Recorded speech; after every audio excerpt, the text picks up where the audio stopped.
Yaxshi do'st yaxshilikka chaqiradi va yomonlikdan qaytaradi. U xato qilsangiz aybingizni elga yoymaydi-da, balki o'zingizga xolisona nasihat qiladi, siringizni yashiradi. U sizni doimo iymonga, halollikka va taqvoga undaydi. Aksincha yomon do'st xatoyingizni ko'rsa masxara qiladi, sizni dunyoyu hoy havaslariga, kayfu safo va gunoh ishlarga boshlaydi. Suhbatimizning so'nggi qismida haqiqiy do'stlikning odoblari va o'zaro birodarlik haqlari haqida biroz to'xtalamiz.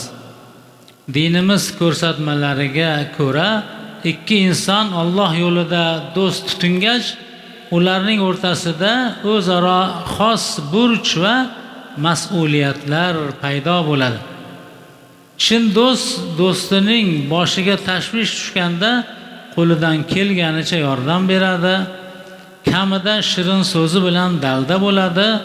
Rasululloh alayhissalom birodarlarning og'irini yengil qilish qanchalik ulug' savob ekanligini ta'kidlab quyidagi so'zni aytganlar: Vallohu ala awnil abdi ma kana al abdu fi awni akhihi.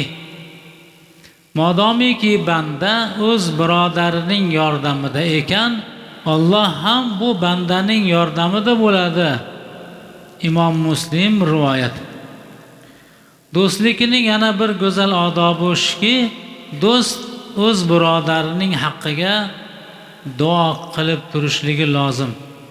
Ota-bobolarimiz yoki momalarimiz namozlardan keyin uzoq tanish bilishlarini, yoru do'stlarini duo qilardilar. O'tgan ulug'lardan biri namozdan keyin 400 ta do'stlarini eslab duo qilardilar. Nabiy sallallohu alayhi vasallam aytdilar: Musulmon kishining o'z birodari haqqiga g'aybdan qilgan duosi ijobatdir. Uning bosh tarafida bir farishta vakil qilingan bo'ladi. U birodarining haqqiga har safar yaxshilik so'rab duo qilganda vakil qilingan farishta amin, senga ham shunday bo'lsin deb turadi. Imom Muslim rivoyati.